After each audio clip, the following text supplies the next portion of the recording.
Assalamualaikum warahmatullahi wabarakatuh.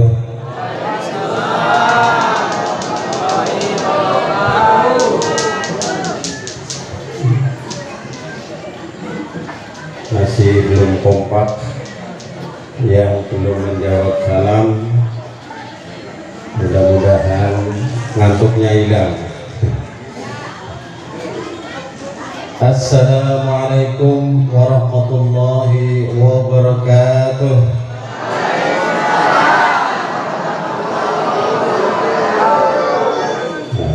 Luar biasa, sudah jam 10 malam yang masih semangat dipanggil. Padahal kemarin ya Bapak Kartum ya, acaranya kayak sampai jam 10 gitu. Ya, alhamdulillah. Alhamdulillahilladzi asra bi'abdihi laylan minal masjidil harami ilal masjidil aqsa alladzi barakna hawla linuriyahu min ayatina innahu huwas sami'ul basir. Asyhadu an la ilaha illallah wahdahu la syarika lah wa asyhadu anna Muhammadan abduhu wa rasuluh. Rabbi shrah li sadri wa yassir li amri wahlul 'uqdatam min lisani yafqahu qawli. Amma ba'du. Yang terhormat Pak Kadus nih, yang masih muda. Kadus nama Kadus? Kadus ya. Yang saya hormati Ibu Dewan, Ibu Kristina Dewi Anggraini, yang sudah sangat terkenal di mana-mana seantero Cilacap. Maju lagi besok ya Bu ya. Ingkang kawula hormati panjenenganipun Bapak Kartum sebagai Ketua Panitia, Ustadz Ustadzah, para santri, para sesepuh, bini sepuh yang saya hormati semuanya, yang saya hormati pula wabil khusus kepada MC yang saya hormati. Tiada kata yang lebih indah selain rasa syukur kita kepada Allah Subhanahu wa Ta'ala atas limpahan karunia-Nya. Kita bisa bertemu, berkumpul di malam hari ini pada acara peringatan Isra Mi'raj Nabi besar Muhammad sallallahu alaihi wasallam, RW 12 Dusun Naroknok ya. Ini luar biasa, tingkat dusun bisa mengadakan peringatan Isra Mi'raj pas pada malam tanggal 27 Rajab. Alhamdulillah. Temanya niki nggih. Temanya ya perbaiki, bisa dibaca dari belakang, perbaiki sholatmu, niscaya Allah akan memperbaiki hidupmu. Wah, tema yang luar biasa ini. Tidak lupa sholawat salam semoga senantiasa tercurahkan kepada junjungan kita Nabi Muhammad sallallahu alaihi wasallam, segenap keluarga, para sahabat dan kaum muslimin muslimat, dan mudah-mudahan kita semua termasuk golongannya orang yang mendapatkan syafaat besok pada hari kiamat. Amin ya rabbal alamin. Bapak Ibu dan hadirin yang dirahmati Allah, terima kasih atas waktu kesempatan yang diberikan kepada saya untuk bersilaturahmi pada malam hari ini. Yang kalau bukan karena teman saya, mungkin saya ada agenda yang lain. Atur nuhun ya Pak Guru ya, Pak Guru Kartum, saya diberi kesempatan ini. Kebetulan teman berjuang dulu saya waktu pertama kali diangkat jadi PNS di Kemenag ini bareng sama beliau. Beliau orangnya sangat baik, tawadhu, rajin ibadah. Alhamdulillah jadi orang narok-nok ya, mudah-mudahan membawa keberkahan untuk semuanya.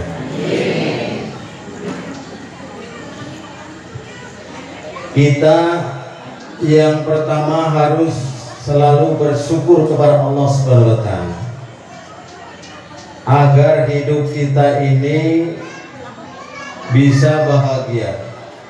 Jadi syarat bahagia itu ada dua itu. Yang pertama adalah syukur, yang kedua adalah sabar. Maka biasanya di mana-mana pertama kali disampaikan, marilah kita bersyukur kepada Allah. Orang yang bisa bersyukur adalah orang yang berbahagia. Orang yang tidak bisa bahagia berarti dia tidak bersyukur. Oke. Niki mantan kaspol mawon nggih. Niki wau hiburane pun, selawatane pun. Niki gari pengajiane nggih. Kali dicatat wong bawa pulpen. Pengajian jane kudune gawa pulpen. Utawane direkam ya. Direkam ya. Nanti direkam, diupload di YouTube ya. Kebetulan saya di samping profesi sebagai guru keseharian, saya juga YouTuber saya. Maka saya bawa asisten ini anak saya. Saya YouTuber, saya 4 channel saya. Channel ada yang khusus pengajian, khusus hiburan, apa. Ya karena pandemi corona kemarin saya jadi tahu YouTube Pak. Tadinya yang nyahon-naon lah. YouTube si naon ngupload si kumaha gitu ya. Nah, sekarang saya alhamdulillah ini. Jadi idealnya itu pengajian bawa rekaman, bawa catatan, pulpen gitu ya. Soalnya biasanya kalau tidak dicatat, penyakitnya manusia adalah al insanu mahalul khoto wan nisyan. Manusia itu tempatnya salah dan lupa. Kalau nggak salah lupa, kalau nggak lupa salah. Kadang salah dan lupa. Nah, tapi tidak mengapa, nanti mungkin sedikit ada yang masih bisa diingat ya. Nah, nanti kalau enggak ya mungkin bisa di setel kembali di channel saya. Bapak Ibu sekalian, jadi kita harus senantiasa bersyukur kepada Allah Subhanahu wa Ta'ala atas segala nikmat karunia yang diberikan kepada kita yang tiada terhitung jumlahnya. Hari ini kita diberi nikmat yang luar biasa. Mata kita, telinga kita, hidung kita, kaki kita semuanya bisa berfungsi dengan baik. Alhamdulillah. Coba kalau salah satu saja, mata misalnya, dicabut kenikmatannya oleh Allah, dunia terasa gelap. Ibu Dewan yang cantik hanya kelihatan suaranya saja ya. Maka kita hendaknya senantiasa bersyukur kepada Allah atas segala nikmat karunia-Nya. Inilah syarat bagi orang agar bisa meraih bahagia. Kemudian setali dua uang ini adalah dengan kita bersabar atas segala pemberian Allah kepada kita. Kita hendaknya bersabar atas segala yang terjadi kepada kita, baik itu kenikmatan, baik itu jabatan, baik itu berupa hal-hal yang menyenangkan atau hal-hal yang menyedihkan yang tidak sesuai dengan harapan kita. Kita harus sabar. Jadi kalau dua ini bisa ada pada diri kita, insya Allah kita bisa meraih bahagia. Boniki pembukaannya wow biasanya kan. Kemudian yang kedua, kita senantiasa bersolawat kepada junjungan kita Nabi Muhammad Sallallahu Alaihi Wasallam. Kalau kita ingin tercapai tujuannya, kalau kita punya cita-cita, punya harapan, punya keinginan, hendaklah kita memperbanyak bersolawat. Perbanyaklah bersolawat kepada junjungan kita Nabi Muhammad Sallallahu Alaihi Wasallam. Ini sebagai bukti cinta kita kepada Rasulullah Sallallahu Alaihi Wasallam. Bapak-bapak, ibu-ibu dulu waktu muda, waktu punya rasa senang kepada ibunya dulu, punya perasaan cinta. Yang pertama itu kan biasanya suka menyebut ya.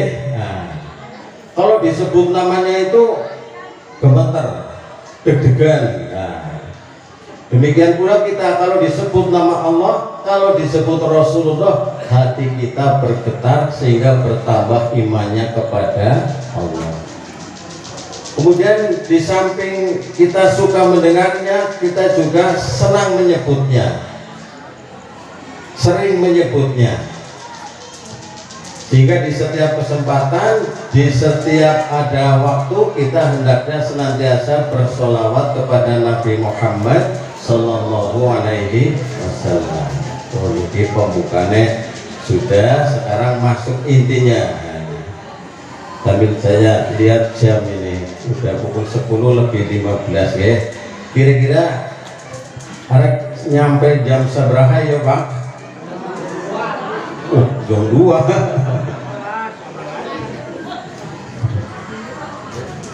Jam 2 ya bisa saya tinggal bicara sendiri, bapak-bapak udah bubar. Atau udah pada tidur gini ya. Ya kalau yang ngantuk ya dinikmati ngantuknya ya. Ini ternyata warna jas ini Sunda ya, 100% Sunda. Abinya biasa Sunda, tapi Sundanya Sunda pasif gitu ya. Sarwa yang bapak ibu mungkin ya nyaho Jawa, tapi itu bisa ngomong gitu ya. Nah, hingga pangapunten ya campur-campurnya banyak. Biasanya kalau kepenakan itu nggak bahasa Jawa, ini nggak bahasa Indonesia ya, menerka kok.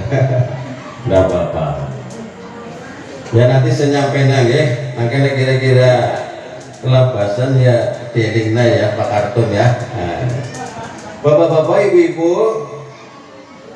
peristiwa Isra Mi'raj ini adalah peristiwa yang luar biasa, yang mungkin hanya terjadi sekali dalam peradaban manusia ini. Peristiwa ini terjadi pada tanggal 27 Rajab pada tahun 11 kenabian. Setelah Nabi diangkat menjadi Nabi, 11 tahun kemudian beliau itu diperjalankan oleh Allah yang disebut dengan Isra Mi'raj. Kita biasanya nyebutnya Rajaban ya, Rajaban. Nek nang Jawa jenenge Ragaban. Rajaban itu jenenge makan-makan. Jadi kalau sudah makan-makan, Rajabane dianggapnya wis komplit. Nah gitu.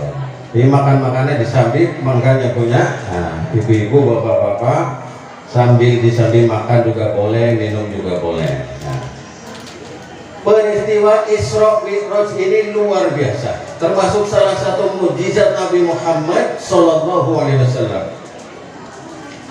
Yang namanya mukjizat itu memang kejadian yang luar biasa, kadang-kadang di luar nalar manusia. Coba bayangkan Nabi Musa. Nabi Musa itu mukjizatnya apa? Tongkatnya bisa berubah menjadi ular. Tongkatnya bisa membelah lautan. Dan itu terjadi hanya sekali, Pak. Kalau diulang lagi mungkin tidak terjadi, atas izin Allah. Tongkat Nabi Musa dilempar, diperintahkan oleh Allah berubah menjadi ular yang sangat besar, yang kemudian memakan ular-ular buatan dari tukang sihir Raja Fir'aun. Dan di luar kemampuan nalar manusia, tongkat bisa berubah menjadi ular. Bukan Nabi Musanya yang hebat, bukan tongkatnya yang hebat, tapi itu adalah atas izin Allah Subhanahu wa Ta'ala. Lebih hebat lagi, bisa membelah lautan. Wah. Jadi tongkatnya begitu dilempar seperti tsunami itu, ya, dilempar kemudian bus begitu menjadi jalan di tengahnya yang bisa dilewati oleh Nabi Musa beserta dengan pengikutnya. Luar biasa, Masya Allah. Nah, Isra Mi'raj itu luar biasa, ibu-ibu, bapak-bapak, saudara sekalian. Bagaimana mungkin Nabi Muhammad diperjalankan dari Masjidil Haram di Mekah, kemudian ke Masjidil Aqsa di Palestina, kemudian naik ke langit 7, dalam waktu kurang dari 1 malam. Profesor Agus Purwanto itu saya lihat di literatur, dia tidak bisa menghitung berapa kecepatan Nabi Muhammad itu. Kalau masih dalam radius perkiraan di radius planet yang paling jauh, itu kecepatannya 1 jam itu 4 miliar 320 juta kilometer 1 jam, Pak. Wah, kayak apa coba? 4 miliar kilometer, Pak. 4,32 miliar kilometer. Andai itu masih pada radius planet yang terjauh. Sehingga ini adalah merupakan peristiwa yang harus diterima dengan iman. Maka orang-orang kafir ketika mendengar adanya peristiwa Isra Mi'raj ini ngakak ketawa. Nabi Muhammad tambah edan ya, tambah gelo ya Nabi Muhammad. Masa dalam waktu kurang dari 1 malam bisa dari Mekah ke Palestina, katanya naik ke langit 7, balik lagi Ba'da Isya sampai dengan menjelang subuh, kira-kira pukul 20 sampai pukul 4. Ini orang kafir. Tapi kita sebagai orang yang beriman, tentunya kita apa yang kita lihat, apa yang kita dengar, apa yang disampaikan Allah dan Rasulnya, kita sami'na wa ata'na. Kami mendengar dan kami taat. Kemudian Rasulullah menyampaikan hal ini kepada sahabat Abu Bakar. Abu Bakar, kalau saya menyampaikan di balik bukit ini ada gunung emas, kamu percaya atau tidak? Abu Bakar menjawab, kalau engkau yang menyampaikan wahai Nabi, saya percaya. Saya tadi malam baru diperjalankan oleh Allah dari Masjidil Haram ke Masjidil Aqsa, lalu naik ke langit 7 ke Sidratil Muntaha, berangkat Isya, pulang menjelang subuh. Percaya Abu Bakar? Sodaqta ya Rasulullah, benar engkau ya Rasulullah. Maka kemudian Abu Bakar mendapatkan gelar Abu Bakar As-Siddiq, yang membenarkan. Demikian pula kita ini sebagai orang yang beriman, begitu mendengar katanya ada peristiwa Isra Mi'raj, kita hendaknya yakin percaya akan adanya peristiwa ini, dan kita mengambil hikmah, ibrah, pelajaran apa yang terjadi ini. Nah, ini intinya nanti sampai ke sini. Ibu-ibu, bapak-bapak, saudara sekalian, di antara oleh-oleh peristiwa Isra Mi'raj adalah, kita sudah sering mendengarnya, yaitu perintah sholat 5 waktu. Isra itu artinya perjalanan Nabi dari Masjidil Haram ke Masjidil Aqsa. Jadi masih landai saja. Kalau sekarang ya mungkin kalau naik pesawat terbang itu jet itu sekitar 2 jam dari Mekah ke Palestina. Itu kurang lebih 1.200 km. Jaraknya dari sini sampai mana ya? 1.200 km, Pak. Dari Mekah ke Palestina. Ya. Kalau kecepatannya standar 100 km per jam, berarti perjalanannya itu 12 jam. Kalau 100 km, kebanyakan kita rata-rata perjalanan naik motor, naik mobil ya sekitar 70-an kilometer, antara cepat, lambat, dan sebagainya. Nah ini kalau cepat, istilahnya gaspol, okay, itu sekitar 12 jam ya. Nah, belum lagi naik ke langit 7 dan turunnya kembali. Nah ini namanya Isra, yang dari Mekah ke Palestina. Mi'raj itu adalah perjalanan Nabi Muhammad dari Masjidil Aqsa ke langit 7 ke Sidratil Muntaha. Maka ini bagi anak-anak semuanya, Nabi Muhammad ternyata manusia yang paling hebat, manusia yang luar biasa, manusia yang tidak ada bandingannya di dunia ini. Kalau mungkin anak-anak kita mengidolakan yang hebat-hebat, siapa misalnya Dulu kita mengenal ini bapak-bapak ada Batman ya. Nah, kemudian yang wanita itu siapa namanya? Ada Batman, kemudian ada lagi Superman ya. Ada woman, kemudian yang sekarang ini siapa? Ternyata itu semuanya hanya cerita saja, hanya fiktif saja. Tapi Nabi Muhammad SAW yang diperjalankan atas izin Allah dari Masjidil Haram ke Masjidil Aqsa, naik ke langit 7, pulang lagi kurang dari 1 malam.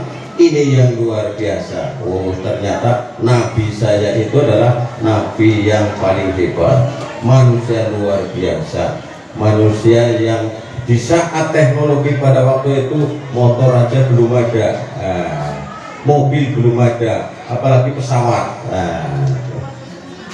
belum ada, kok bisa pada waktu itu. Nah, inilah Bapak Ibu saudara sekalian, kalau tidak dengan iman maka kita ini akan sulit bisa menerimanya. Nabi Muhammad di sana menerima perintah sholat. Awalnya sholatnya 50 waktu. Wah, Bapak Ibu, Bapak-bapak, ini anak-anak semuanya, bisa dibayangkan kalau sholatnya kita ini 50 waktu, Pak. Berarti kalau 24 jam, kalau 50 waktu berarti kira-kira berapa menit sekali itu kita sholat? Setengah jam ya Pak ya? Setengah jam sholat. Setengah jam sholat, setengah jam sholat. Nah, lagi nyupir gini, naik mobil dari Wanarja ke Bandung misalnya 3 jam, sholat 6 kali Pak. Nah, kemudian Nabi Muhammad minta atas saran dari Nabi Musa, umatmu tidak akan kuat sholat 50 waktu. Kalau umat-umat terdahulu itu kan panjang-panjang umurnya. Umatnya Nabi Nuh itu nyampe ada yang 1000 tahun. Nabi Nuh berdakwah itu, mengajak kepada kebaikan itu selama 800 tahun. Nah, ini di sini yang paling tua umur berapa ini? Paling-paling 80-an ya. Mungkin ada 80, 90 gitu. Nah, Nabi Muhammad SAW menerima perintah sholat 5 waktu langsung dari Allah Subhanahu wa Ta'ala. Nah, ini menandakan betapa pentingnya sholat. Maka diantara tanda anak soleh, ibu-ibu sekalian, satu, anak soleh itu bisa membaca Al-Quran. Putra-putri kita sudah bisa baca Quran apa belum? Nah, kalau ada yang belum bisa baca Quran, yang wajib ngajari Quran siapa Bu? Yang tanggung jawab utama adalah orang tuanya Pak. Bapak Ibu tanggung jawab anaknya supaya bisa baca Al-Quran. Nah, tadi anak-anak ada yang tampil ya, menghafalkan juz ngama atau suratan pendek. Itu baru anak-anak ya, anaknya apalagi bapaknya lebih hebat ya. Nah. Anaknya hafal juz 30, bapaknya iyo apa kakeknya lebih-lebihnya hafal 30 juz Pak. Iya, tiap malam murojaah. Soalnya orang yang hafal Quran itu harus bunyikan terus Pak. Kalau enggak lupa Pak, harus murojaah ya. Jadi tanda yang pertama anak soleh antara lain adalah bisa membaca Al-Quran. Coba kalau tidak bisa membaca Quran Pak, bapak-bapak mohon maaf, lagi sakit, mohon maaf parah, sakaratul maut, anaknya dikumpulkan, ayo anak-anak kita mendoakan untuk bapak kita, baca suratan Al-Quran Saya baca surat Al-Baqarah, ada yang surat Ali Imran, ada yang baca surat Yasin. Kemudian ada yang baca surat Yasin. Ya, setelah selesai suratnya, surat Yasin dibaca. Kalau tidak bisa baca Quran, dia bacanya bisa keliru dipakai. Dia mestinya dibaca Yasin, dibacanya Ya Asin gitu. Karena bacanya huruf Indonesia yang bunyinya Arab. Mungkin yang Ya Asin ya. Tapi kalau anak kita bisa baca Quran, coba Yasin wal Qur'anil Hakim innaka laminal mursalin dan seterusnya. Apa dipanggil surat Yasin pakai? Surat Anas apa dipakai? Al-Falaq apa dipakai? Al-Baqarah. Nah ini anak saya alhamdulillah juga sudah hafal ini 2 juz ya ini. Biasanya jam 10 sudah istirahat ini. Ya bahwa biar nanti menggantikan ya, mohon doanya. Kemudian saya mendirikan sekolah tahfidz juga di sana. Jadi baratnya dulu sebagai promosi, saya membuat sekolah, belum ada muridnya kan belum bisa membuktikan ya. Anak saya pasang di banner itu, dipasang saya pasang pakai banner di tepi jalan, kemudian di tempat-tempat strategis, kemudian di medsos juga pakai gambar anak saya sendirian Pak, karena yang sudah jelas masuk itu. Nah ini alhamdulillah. Kemudian yang kedua, di samping bisa baca Quran, anak kita harus rajin sholat 5. Dicek Pak, Bapak ketika pertama kali pulang dari bepergian, ketika pulang ke rumah, yang ditanyakan kepada anak, sudah sholat apa belum nak? Enggak sholat di sana. Setelah itu baru tanya yang lain Pak, ya, udah sholat belum? Sudah Pak. Udah makan belum? Gitu baru tanya yang lain. Yang pertama ditanya adalah sudah sholat apa belum. Ketika waktunya sholat diingatkan. Namanya anak-anak kadang-kadang mainan HP, game-gamean gitu, sampai lupa saking asiknya gitu ya. Masya Allah anak-anak sekarang ya Pak ya. Dulu kita nggak kenal HP ya Pak ya. Yang punya HP itu hanya yang topinya gede-gede itu bos-bos, juragan sapi, juragan kebo. Sekarang HP bapak-bapak, ibu-ibu itu rata-rata HP-nya 2, HP resmi dan HP tidak resmi. HP resmi untuk keperluan dinas, keperluan formal, keperluan yang benar. Yang tidak resmi untuk yang lain-lain. Saya baru punya 2 ini, yang satu buat rekaman, satu buat kekayaan. Nah ini diingatkan Pak, sholat maghrib ketika sudah tiba waktunya sore dicari anaknya, apalagi anak perempuan. Ayam dicari ya, entok dicari, bebek dicari, kok anak perempuan nggak dicari? Berarti anak perempuan, berarti bebeknya itu lebih berharga daripada anaknya. Ini dicari Pak, paling tidak jelas posisinya lagi di mana. Dihubungi kan bisa, lagi di mana nak? Oh maaf Pak, belum bisa pulang, hujan gitu. Sholat Pak. Jadi kalau anak kita sudah bisa baca Quran, sudah bisa sholat, rajin sholat 5 waktu. Nah ini baru hebat, bisa diharapkan. Nukatidu, tanda anak soleh adalah memiliki akhlakul karimah, memiliki akhlak yang terpuji, punya sopan santun dan seterusnya. Nah ini diantara 3. Maka Bapak Ibu saudara sekalian, ini ya diantara oleh peristiwa Isra Mi'raj itu adalah kita hendaknya rajin melaksanakan sholat 5 waktu. Jemaah bapak-bapak, ibu-ibu, saya mah percaya ini semuanya rajin sholat 5 waktu. Mudah-mudahan sholat kita diterima Allah Subhanahu wa Ta'ala, diberkahi rizkinya, dipanjangkan umurnya, anak-anak kita menjadi anak yang soleh-solehah semuanya. Nah ini pentingnya kita memperhatikan masalah sholat. Kenapa kita sholat itu? Bagaimana substansi sholat? Kenapa Allah memerintahkan sholat? Yang pertama adalah karena sholat itu merupakan rukun Islam.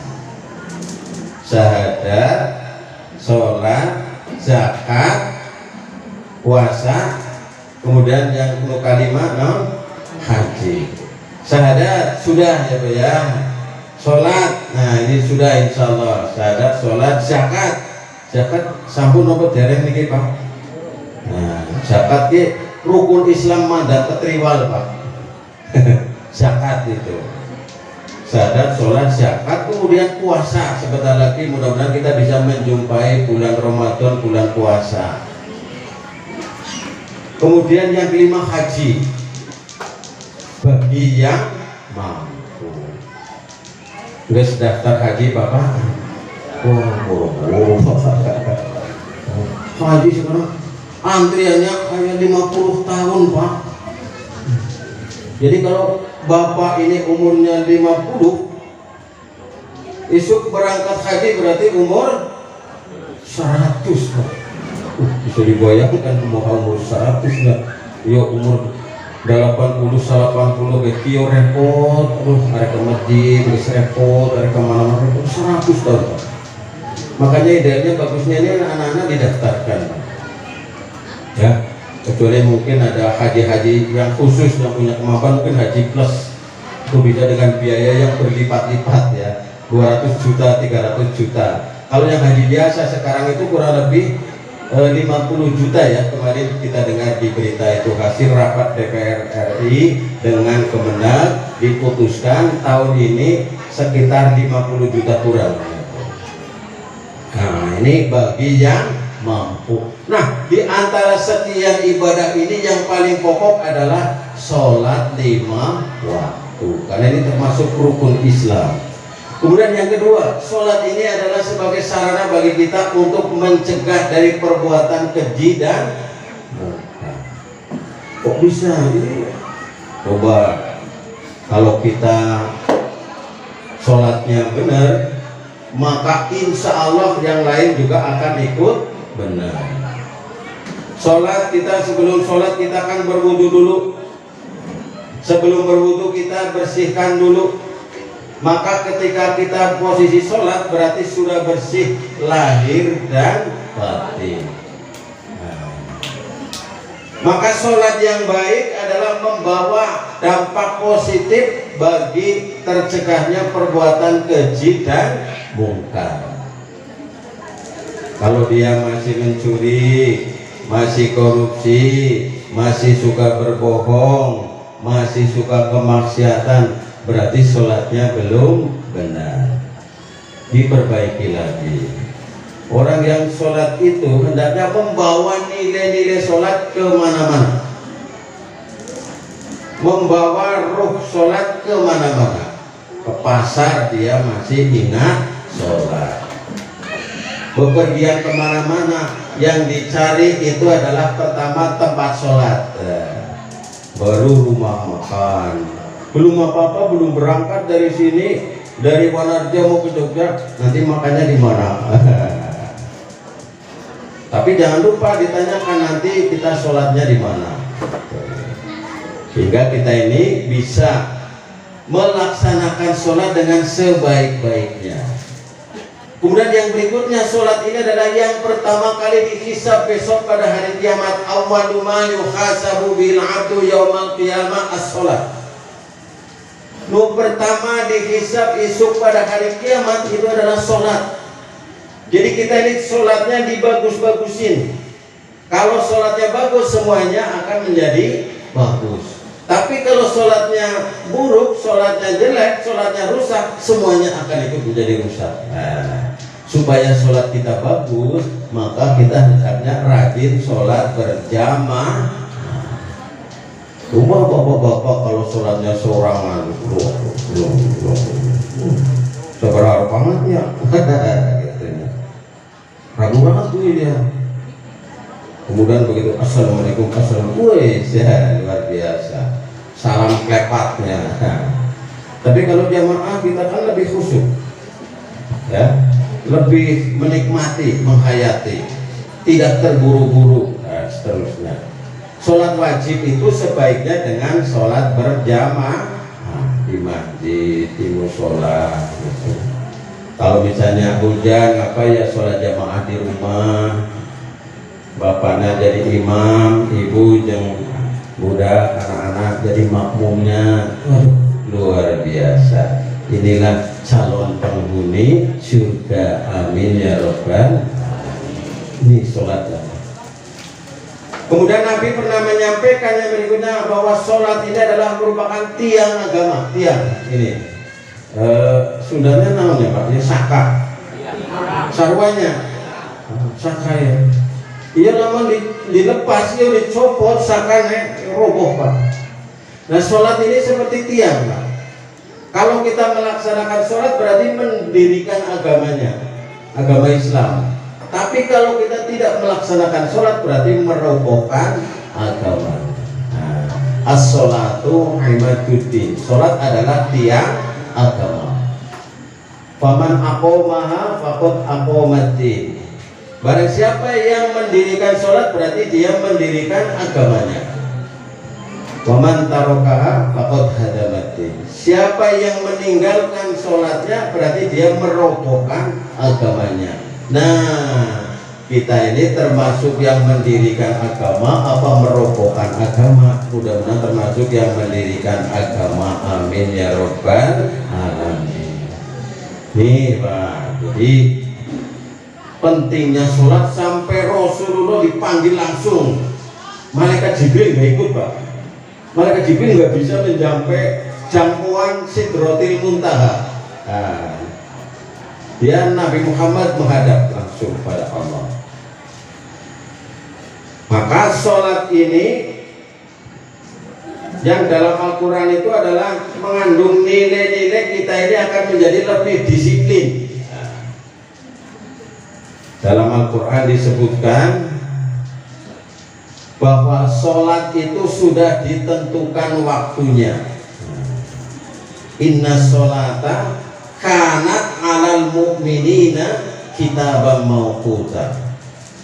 Sholat itu sudah ditentukan waktunya. Ya subuh kira-kira akhirnya jam berapa ya banyak? Tengah 5 ya banyak.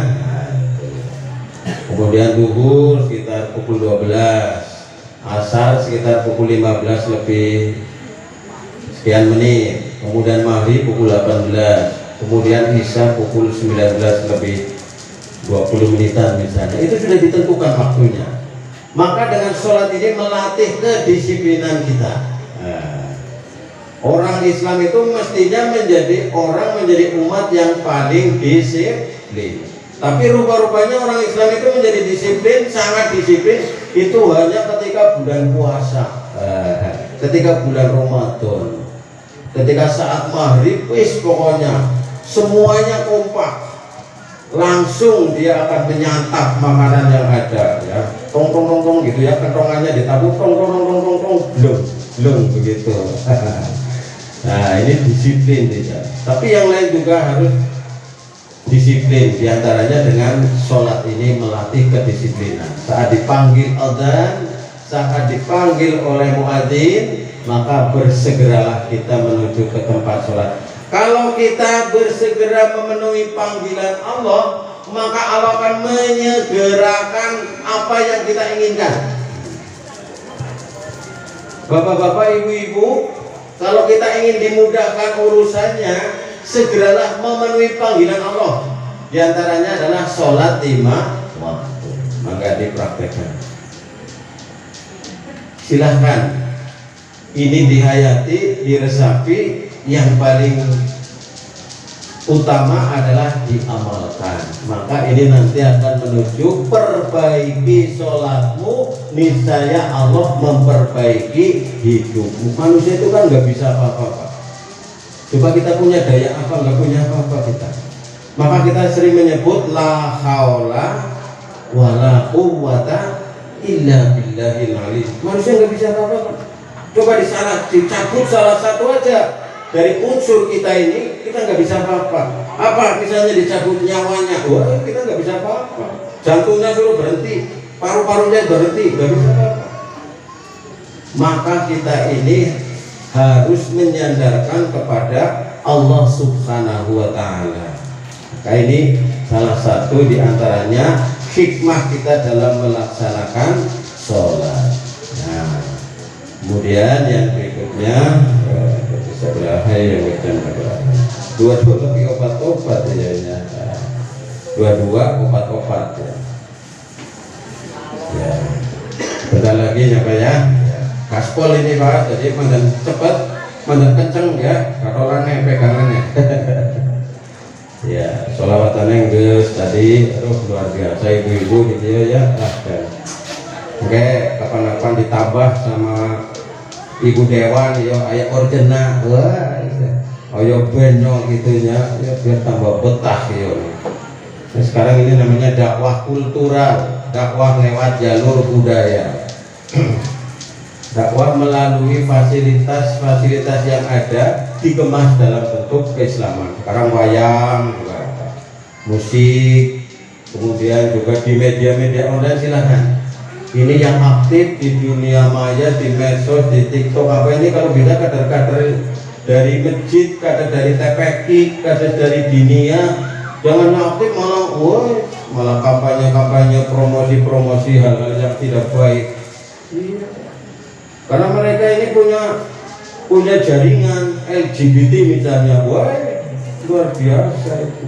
Kita harus punya juga TikToker Islami, TikToker yang YouTuber juga begitu.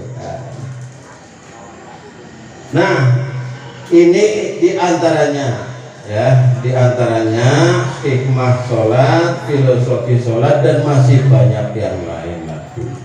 Sehingga hendaknya kita bisa mengambil pelajaran ibrah. Nah, fungsinya memperingati kan kita tidak hanya sekedar kumpul-kumpul, sekedar makan-makan rame-rame, tapi kita kan mengambil pelajaran. Ini yang paling penting, mengambil ibrah. Makanya orang Jawa kita ini nyebut namanya pengajian ya, utamanya pengaosan. Kunaon eta pengaosan, pengajian. Pengajian supaya orang jadi orang pengaji. Pengaji itu apa, semacam berkualitas, berbobot. Kayak padi itu, padi itu kalau berisi makin merubuh. Tapi kalau padi yang nggak ada isinya, gabuk namanya. Wah, dengar dia Pak. Maka ini pentingnya ngaji Pak. Makin lama makin banyak kita ngaji, makin kita merasa bodoh Pak. Saya kalau ada pengajian dengar dekat nyata saya datang Pak. Saya termasuk yang rajin ngaji, saya rajin ngabsen juga. Karena saya yang pertama itu ngabsen. Saya ngabsen kalau di Majenang kepada teman-teman yang ada di sekolah-sekolah itu, di absen saya. Yang tidak bisa berangkat silakan absen di YouTube saya. Nah, gitu. Saya live streaming biasanya. Nah, ini hendaknya kita berusaha yang demikian itu. Jangan sampai kita tidak bisa mengamalkan, melaksanakan nilai-nilai sholat itu sendiri. Pengajian tadi ya. Kemudian pengaosan supaya wong dadi sing aos, ya. Jadi menjadi aos. Boten gabuk ya, gabuk Sundanya gabuk. Apa beda? Kita pada osarwanya gabuk ya. Jadi biar harus Bang. Jadi setelah kita pengajian ada peningkatan dalam ibadah kita, ada tambahan ilmu pengetahuan, kemudian ada tambahan keimanan. Ada 3 yang harus tambah ilmu, kemudian tambah iman, dan tambah amal kita kepada Allah Subhanahu wa Ta'ala. Ini fungsinya pengajian. Karena kita kan mungkin sudah ada kesempatan lah, jarang kita yang mungkin sekolah lagi, kuliah lagi, ngaji lagi sama Pak Kiai gitunya. Wah, ini dimanfaatkan dia di kesempatan pengajian utamanya pengawasan. Maka diantaranya tadi hikmah daripada sholat, filosofi daripada sholat, dan masih banyak yang lain. Sebelum sholat kita sudah membasuh terlebih dahulu, wudhu. Ini saya mau menyampaikan tentang wudhu sedikit ya, yang paling sering kita ini kurang itu adalah dalam hal mencuci tangan, membasuh tangan. Terutama ibu-ibu biasanya itu bajunya nggak bisa dilinting sampai ke siku ya, sampai ke sikut. Nah, maka diusahakan kalau bikin baju itu yang bisa melewati lengan, sikut ya Pak ya. Sudahnya namanya ya sikut ya. Melewati iyo Pak, iyo paling. Kalau muka rata-rata bisa rata lah ya. Kemudian telinga kadang-kadang ya dipenuhi lah. Tapi yang paling banyak ini biasanya saya lihat setelah wudhu, loh ini kan masih belum basah ya. Nah ini yang perlu diperhatikan. Disucikan apanya dulu, tangannya dulu kan jadi bersih gitu ya. Tapi sebelum menyucikan tangan kan disucikan dulu, misalnya kita buang air besar, buang air kecil, disucikan dulu.